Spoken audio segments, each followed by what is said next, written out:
Hola, soy Cristian Millán, soy médico estudiante del Instituto Politécnico Nacional del Centro Interdisciplinario de Ciencias de la Salud Unidad Milpalta y yo les voy a hablar sobre la hipertensión arterial sistémica. Las enfermedades crónicas no transmisibles, SNT, son definidas por la Organización Mundial de la Salud como enfermedades de larga duración y en general progresión lenta, que no se transmiten de persona a persona y van a representar el principal problema de salud mundial. La evidencia indica que 4 tipos, enfermedades cardiovasculares, cáncer, enfermedades respiratorias crónicas y diabetes, son las que más contribuyen a la mortalidad en todos los países, siendo la hipertensión arterial el principal factor de riesgo modificable de enfermedad cardiovascular. ¿Qué es la presión arterial? Se denomina presión de pulso y es la diferencia entre la presión arterial sistólica y la presión arterial diastólica, y es de alrededor de 40 milímetros de mercurio. Se ha manejado como un marcador de diversas enfermedades como estenosis de la arteria carótida, aterosclerosis aórtica, infarto agudo de miocardio y accidentes vasculares encefálicos. La presión arterial es la fuerza que ejerce el flujo de la sangre dentro de los vasos arteriales y se mide con un aparato denominado esfigmomanómetro y se obtienen 2 cifras. Presión sistólica máxima o alta. La presión sistólica ocurre cuando el corazón se contrae y es el mayor de los dos números. Es la punta de expresión máxima cuando se produce la eyección. Su valor normal es de 120 milímetros de mercurio y esta presión dependerá de la distensibilidad de las grandes arterias, del volumen sistólico y de la volemia, que es el volumen total de sangre circulante en un individuo. Presión diastólica, mínima o baja. La presión diastólica es el número menor y ocurre cuando el corazón se relaja y se llena de sangre. Ocurre cuando los ventrículos se relajan, la sangre que permanece en las arterias ejerce su presión mínima y su valor normal es de 80 milímetros de mercurio y va a depender de la resistencia vascular periférica. La fisiopatología de la presión arterial. La presión arterial refleja la eyección rítmica de la sangre desde el ventrículo izquierdo hasta la aorta. Esta presión va a aumentar cuando el ventrículo izquierdo se contrae y disminuye cuando el corazón se relaja durante la diástole, lo que determina la presión de pulso. Durante la contracción del ventrículo izquierdo, las curvas del pulso ascienden con rapidez para luego aumentar con mayor lentitud, hasta que va a alcanzar la presión máxima, que es alrededor de un 70% de la sangre que se eyecta del ventrículo izquierdo, y esto lo hace durante el primer tercio de la sístole, y esto explica el ascenso rápido de la curva de presión, un pequeño descenso de esta curva y de la formación de una incisura que se debe a la disminución de la presión del ventrículo por debajo de la presión de la aorta, no señala el fin de la sístole. El cierre súbito de la válvula aórtica se asocia con un pequeño ascenso de la presión, causado por la contracción continua de la aorta y otros vasos grandes contra la válvula cerrada. A medida que los ventrículos se relajan y la sangre se dirige a los vasos periféricos durante la diástole, la presión arterial primero disminuye con rapidez y luego con lentitud, debido al descenso de la fuerza del impulso. La hipertensión arterial es una enfermedad frecuente tanto a nivel nacional como mundial. En México, 3 de cada 10 personas mayores de 20 años la padecen. Se presenta a cualquier edad, pero es más frecuente en las personas de edad avanzada que en los jóvenes. Predomina en el sexo masculino. Sin embargo, en las mujeres después de la menopausia la prevalencia es semejante, y en edades aún más avanzadas se invierte la relación y predomina en mujeres.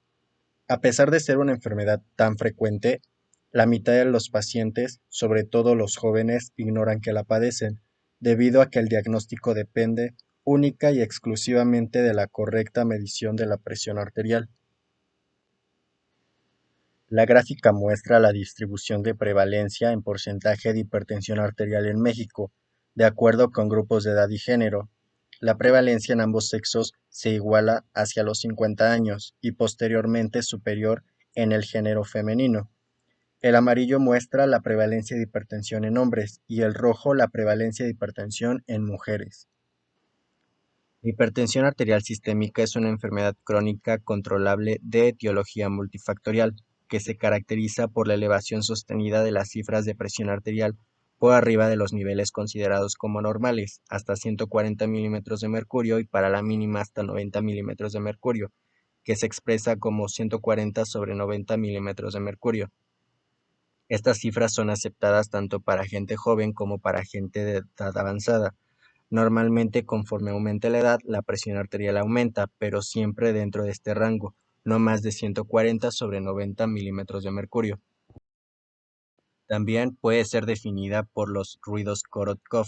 La primera fase corresponde al inicio del ruido, que gradualmente aumenta en tono e intensidad. La segunda fase es el toque, que va a ser seguido de un soplo. La tercera fase consiste de un toque solamente, y en este el tono es fuerte y alto, y el soplo va a estar ausente. La cuarta fase corresponde al toque anterior, que cambia a un tono bajo y pierde intensidad. Este punto corresponde a la presión arterial diastólica en mujeres embarazadas y en niños. Y por último, la quinta fase, que es la desaparición del ruido, y va a corresponder a la presión arterial diastólica en los adultos. Diversos factores están implicados en la fisiopatología de la hipertensión arterial.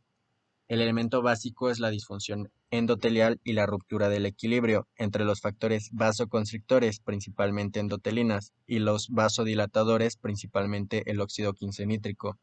Las endotelinas son factores vasoconstrictores locales muy potentes, cerca de 10 a 100 veces más poderosos que la angiotensina 2.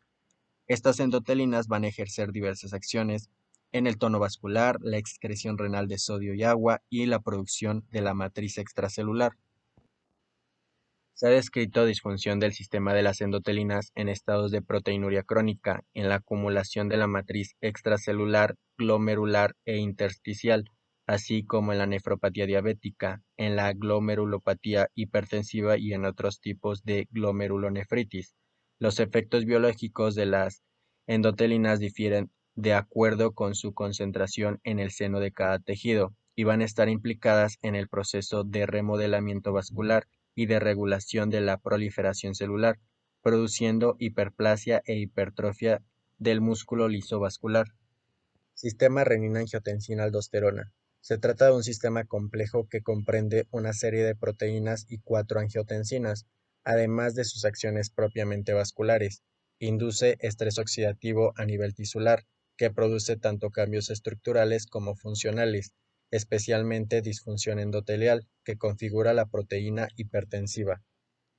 Las acciones de la angiotensina 2 incluye contracción del músculo liso vascular arterial y venoso, estimulación de la síntesis y secreción de la aldosterona, liberación de noradrenalina en terminaciones simpáticas, modulación del transporte de sodio por las células tubulares renales, aumento del estrés oxidativo por la activación de oxidasa, estimulación de la vasopresina, estimulación del centro dipsógeno del sistema nervioso central, y un incremento en la producción de la endotelina y la prostaglandina vasoconstrictora.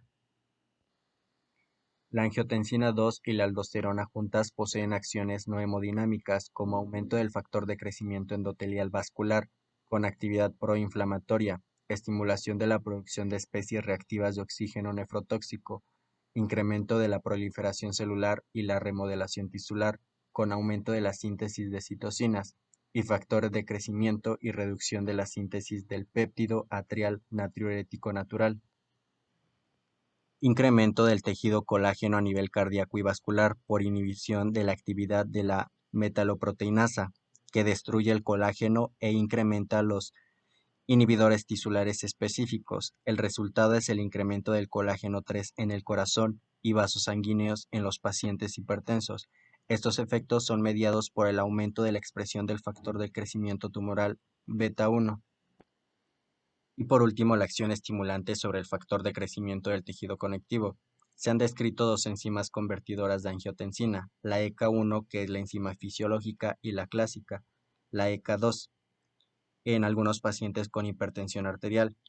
El remodelamiento vascular estimulado por el sistema renina-angiotensina-aldosterona es diferente en las arterias grandes y en las pequeñas.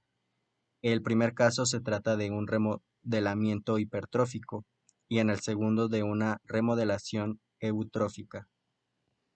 Y por último, las hormonas gastrointestinales. Algunos presentan acción vasoconstrictora, como la coerina, y algunas vasodilatadoras, como el péptido intersticial vasoactivo.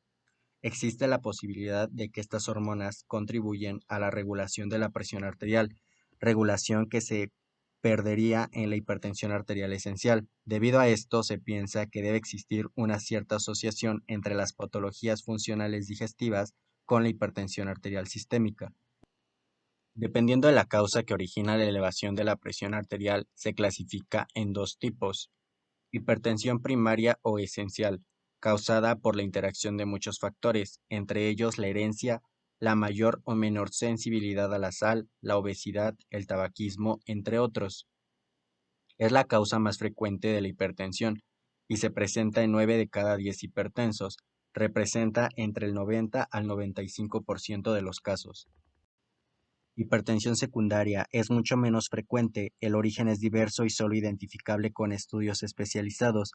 Incluye principalmente alteración de la función renal, como insuficiencia renal, obstrucción de las arterias de los riñones, hipertensión renovascular, por causas congénitas o adquiridas, aterosclerosis, por ejemplo, trastornos glandulares, principalmente a nivel de las glándulas suprarrenales, ocasionando el aldosteronismo primario, que está caracterizado por el incremento anormal de la secreción de aldosterona, la cual retiene sal y agua en exceso, con lo que se eleva la presión arterial. Factores de riesgo de hipertensión arterial. Existen dos tipos: modificables y no modificables. Los modificables pueden ser la obesidad, el tabaquismo, la hipertensión arterial, la diabetes o la dislipidemia. Y a no modificables tenemos a la edad, el sexo, los antecedentes personales y los antecedentes familiares. Hipertensión arterial sistólica aislada es la más frecuente en personas de más de 65 años. En edades medias de la vida experimentan cambios desde su forma clásica de presentación de aumento preponderante de la presión arterial diastólica, que es el modelo hemodinámico de altas resistencias periféricas, volumen minuto disminuido y una presión de pulso normal, hasta un continuo aumento de la presión arterial sistólica, una disminución de la presión diastólica y una presión de pulso anormalmente elevada, conformando la presión sistólica aislada. Esta presión sistólica es igual o mayor a 140 milímetros de mercurio y la presión diastólica es de 90 milímetros de mercurio o menos. Hipertensión de bata blanca: personas que tienen elevación habitual de la presión arterial durante la consulta médica, mientras es normal su presión arterial cuando es medida fuera del consultorio por personal no médico. De un 15 a un 20% con hipertensión en estadio 1, la presión arterial puede elevarse con la presencia del personal médico. Hipertensión refractaria o resistente es la hipertensión arterial que no se controla, que va de 160 sobre 10 milímetros de mercurio a pesar de un tratamiento hipotensor con 3 fármacos, uno de los cuales es un diurético. Los varorreceptores son un tipo de neuronas sensibles a la deformación del vaso sanguíneo y situadas en una capa íntima que se activan con las variaciones de forma de la pared del vaso y envían señales al sistema nervioso central en el cerebro. Los clasificamos en mecanorreceptores: sensibilidades táctiles cutáneas como la epidermis y la dermis, sensibilidad tisular profunda, por ejemplo los huesos musculares y los receptores tendinosos de Golgi; audición, receptores del sonido de la cóclea; el equilibrio, los receptores vestibulares. En cuanto a los varorreceptores de la presión arterial, encontramos a cuatro: los termorreceptores, receptores del frío y receptores del calor; nociceptores, receptores del dolor, detectan daño tisular físico o químico; electromagnéticos, detectan luz sobre la retina; los conos y los bastones; y los quimiorreceptores, que detectan el gusto en la boca, olor en la nariz, nivel de oxígeno y dióxido de carbono en la sangre, osmolaridad de líquidos corporales. Sobre la base estructural, no encapsulados, por ejemplo, terminaciones nerviosas libres, o encapsulados, por ejemplo, corpúsculo de Pacini. Manifestaciones clínicas: cefalea matutina, hemorragias nasales, ritmo cardíaco irregular, alteraciones visuales, acúfenos, astenia, náuseas, vómito, confusión, ansiedad, dolor torácico, temblores musculares. Generalmente no va a producir ningún signo ni síntoma, por lo que se le ha llamado asesina silenciosa. Clasificación de la hipertensión arterial en grados. Encontramos tres grados. El grado 1 con una presión sistólica de 140 a 159 milímetros de mercurio, una presión diastólica de 90 a 99 milímetros de mercurio, con un riesgo sin factores de riesgo bajo, medio, alto. Un grado 2 con una presión sistólica de 160 a 179 milímetros de mercurio, con una presión diastólica de 100 a 109 milímetros de mercurio. Eh, va- Están entre 1 a 2 factores de riesgo, medio, medio, muy alto. Y el grado 3, que es mayor o igual a 180 milímetros de mercurio, en una presión sistólica, y una presión diastólica va a ser mayor o igual a 110 milímetros de mercurio. Este va a tener un riesgo mayor de 3, o daño orgánico, o diabetes alto, alto, muy alto. Un riesgo bajo, hay una probabilidad menor a un 15% que en 10 años ocurra un evento cardíaco mayor. Un riesgo medio, la probabilidad es el mismo lapso, sube de un 15 a un 20%. Un riesgo alto, la probabilidad va de 20 a 30%, y un riesgo muy alto es mayor a un 30%. Debido a que alrededor del 60% de los pacientes hipertensos desconocen su condición, es necesario medir la presión arterial a todos los pacientes que acuden a consulta. A todo paciente que presente cifras tensionales elevadas, se le deberá realizar una valoración clínica completa con el objetivo de hacer un diagnóstico certero, empleando una técnica de medición de la tensión arterial adecuada, definir la gravedad según las cifras tensionales, identificar las causas de la hipertensión arterial, evaluar el estilo de vida del paciente y otros factores de riesgo o comorbilidades que puedan afectar el pronóstico y el tratamiento. Identificar la presencia de daño a órgano blanco como enfermedades cardiovasculares, renales y cerebrovasculares. En la historia clínica, en el interrogatorio debe investigarse antecedentes familiares y de hipertensión, enfermedad cardiovascular, diabetes, dislipidemias, en el estilo de vida, consumo elevado de sal y de grasas, actividad física, estrés mental, consumo de tabaco, alcohol u otras drogas, empleo de medicamentos, síntomas y signos de daños a órganos blancos, por ejemplo angina, disnea, edemas, dificultad neuromotor.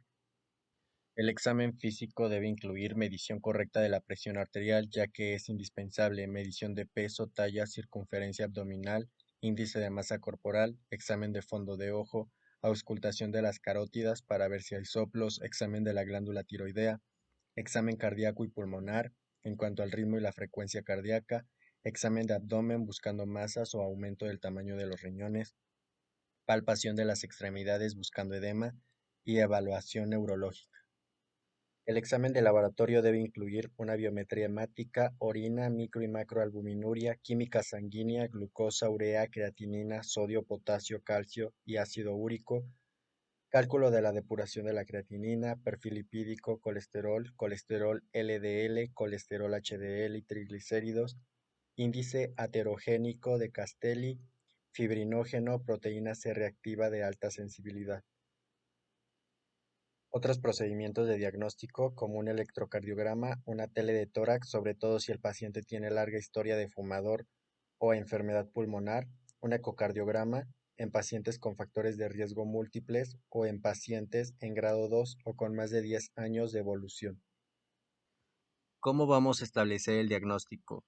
Para clasificar a un individuo como hipertenso se debe contar con un mínimo de 3 registros de la presión arterial en diferentes días, a menos que el paciente tenga signos que sugieren daño de órgano blanco o acudan por una crisis hipertensiva. Es importante considerar siempre las revisiones de la cifra tensional más alta.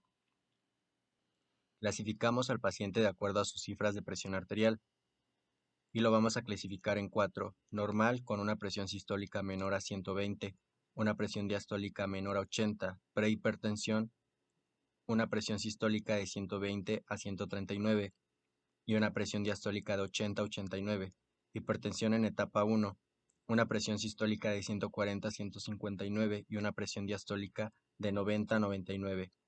Y por último, una hipertensión en etapa 2 con una presión sistólica mayor o igual a 160 y una presión diastólica mayor o igual a 100. Con la presencia de factores de riesgo y de daño a órgano blanco o de otras condiciones, estratificando el riesgo cardiovascular del paciente. Si existe duda en el diagnóstico, deberá realizarse un monitoreo ambulatorio de la presión arterial que muestre la elevación sostenida de la presión arterial mayor o igual a 140 sobre 90 milímetros de mercurio. Entre los factores independientes y emergentes más importantes encontramos la hipertensión, diabetes o disglicemia, tabaquismo, obesidad, hombres mayores de 55 años y mujeres mayores de 65 años, la historia familiar de enfermedad cardiovascular, la inactividad física, el estrés mental, la dislipidemia, el colesterol, los triglicéridos.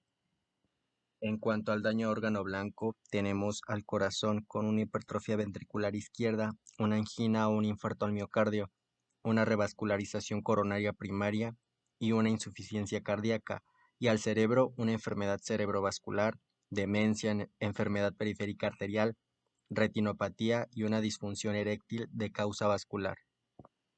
El tratamiento de la hipertensión arterial. El umbral para el inicio del manejo farmacológico en hipertensión arterial es de 140 sobre 90 milímetros de mercurio para la población en general. Se sugiere considerar el tratamiento farmacológico si el paciente cursa con diabetes de larga evolución o ya hay la presencia de daño a órgano blanco con cifras mayores de 135 sobre 85 milímetros de mercurio. Debe siempre establecer un abordaje integral considerando las circunstancias específicas del paciente a tratar y bajo un modelo de metas a lograr. Si la presión arterial sistólica es mayor o igual a 140 milímetros de mercurio y mantener una meta menor a 140 milímetros de mercurio. Y considerar el tratamiento farmacológico si la presión arterial diastólica es mayor o igual de 90 milímetros de mercurio y mantenerla menor a 90 milímetros de mercurio. El bloqueo del sistema renina-angiotensina es piedra angular en la población diabética, con daño renal en cualquier estadio. No existe fármaco ideal, por lo cual se impone terapéutica individual y racional, y esto se hará de forma escalonada y progresiva. Si el paciente está controlado, usted no debe cambiar el tratamiento por otro fármaco de nueva aparición en el mercado. Las dosis altas producen un efecto indeseable, y por último, se recomiendan drogas de acción prolongada. El tratamiento de la hipertensión arterial, la premisa fundamental debe ser individualizar la terapéutica y existen dos tipos de tratamiento. El tratamiento no farmacológico es la restricción del sodio a menos de 2 gramos, la reducción de peso, reducción de la grasa saturada, reducción del consumo de alcohol, aporte suplemento del calcio, potasio y magnesio, limitar ingesta del café, practicar ejercicios isotónicos, no fumar, técnicas de relajación, una dieta hiposódica y limitar el consumo de alcohol. Esta terapia combinada puede administrarse de primera línea, sobre todo en elevaciones extremas de la presión arterial o con daño establecido a un órgano blanco. El tratamiento farmacológico se sugiere iniciar el tratamiento farmacológico con monoterapia y debe ser individualizado tomando en cuenta las indicaciones y contraindicaciones, los efectos adversos, las interacciones farmacológicas, las enfermedades concomitantes y el costo económico. La monoterapia. Se recomienda el uso de dosis única con efecto prolongado, para así favorecer la adherencia al tratamiento. Puede iniciar con cualquier fármaco antihipertensivo de los siguientes grupos, considerando sus antecedentes o patologías asociadas. Tratamiento combinado. Cuando las modificaciones del estilo de vida y la monoterapia a dosis óptimas no logran alcanzar a reducir las cifras tensionales menores a 140 sobre menores a 90 milímetros de mercurio, se debe iniciar una terapia combinada, considerando inicialmente se deberá utilizar la menor dosis recomendada. En caso de ser necesario y si es tolerada, se puede aumentar la dosis a prescribir un medicamento adicional. Un diurético tipo tiazida debe ser considerado como la terapia inicial en la mayoría de los pacientes con hipertensión arterial no combinada. La terapia combinada que incluye diuréticos es más efectiva y tiene menor efecto secundario. En pacientes con enfermedad crónico-renal puede ser necesario utilizar 3 o más medicamentos para lograr las metas. El uso de diuréticos tiazídicos junto con los betabloqueadores no están indicados en pacientes diabéticos o con riesgo de diabetes. Medicamentos antihipertensivos, diuréticos tiazídicos. Clorotiazida de una dosis de 12.5 a 50 miligramos al día con una frecuencia de 1 a 2 veces al día. Hidroclorotiazida, dosis de 6.25 a 50 miligramos con una frecuencia de una vez al día. Diuréticos de asa, furosemida, de 20 a 80 miligramos 2 veces al día. bloqueadores de la aldosterona ahorradores de potasio y betabloqueadores, metoprolol, con una dosis de 50 a 200 miligramos de 1 a 2 veces al día. Inhibidores de la enzima convertidora de la angiotensina, IECA, captopril, con una dosis de 12.5 a 50 miligramos 2 veces al día. Enalapril, 2.5 a 40 miligramos con una frecuencia de 1 a 2 veces al día. Antagonistas de la angiotensina 2, ARA2, losartán, con una dosis de 25 a 100 miligramos con una frecuencia de 1 a 2 veces al día. Calcio antagonistas no dihidropiridina, verapamilo, con una dosis de 80 a 240 miligramos. Dihidropiridina, nifedipino, de 30 a 40 miligramos. Amlodipino, de 5 a 10 miligramos, con una frecuencia de 1 vez al día. ¿Qué requisitos debemos tener en cuenta para iniciar y mantener el tratamiento farmacológico? Principalmente la edad del paciente, necesidades individuales y la dosis, grado de respuesta al tratamiento, enfermedades o factores comórbidos que pueden influir en la respuesta al tratamiento, como el alcoholismo o el EPOC, formulaciones terapéuticas de fácil administración y óptima eficacia para garantizar una mejor adherencia al tratamiento. Los más adecuados son aquellos que logran reducir las cifras de tensión arterial durante las 24 horas. Lo ideal es mantener más del 50% de sus niveles de máximo efecto durante el día. Para lograr esto, en caso de que se combinen 2 o más fármacos, se recomienda fraccionar las dosis y distribuir los fármacos en las distintas horas del día. Así se combina un diurético con un betabloqueador, administrar el diurético en la mañana y el otro medicamento en la tarde o en la noche. La atención de los pacientes con hipertensión arterial es competencia del primer nivel de atención a menos que presenten las siguientes condiciones, en cuyo caso deberán referirse al segundo nivel de atención. Urgencia hipertensiva, elevación de la presión arterial con síndrome vasoespasmódico, daño a órgano blanco o complicaciones de la hipertensión arterial, sospecha de hipertensión secundaria, hipertensión asociada al embarazo y una hipertensión resistente al tratamiento, si la presión arterial no es controlada con la terapia combinada de 2 medicamentos. Existen causas para un deficiente control de la hipertensión arterial por la falta del control de la tensión arterial, que puede deberse a mediciones inapropiadas de la presión arterial, uso inadecuado de medicamentos antihipertensivos, la falta de adherencia a la dosis inadecuada o combinaciones inapropiadas, aumento de peso, consumo excesivo de alcohol, retención de líquidos causada por una ingesta excesiva de sodio, una enfermedad renal o una terapia inadecuada con diuréticos, inducida por drogas u otras causas, cocaína, anfetaminas y otras drogas ilegales, simpaticomiméticos, anticonceptivos orales, esteroides, ciclosporina, eritropoyetina, metoclopramida, licoride, suplementos alimenticios ricos en sodio, coexistencia de patologías crónicas como diabetes.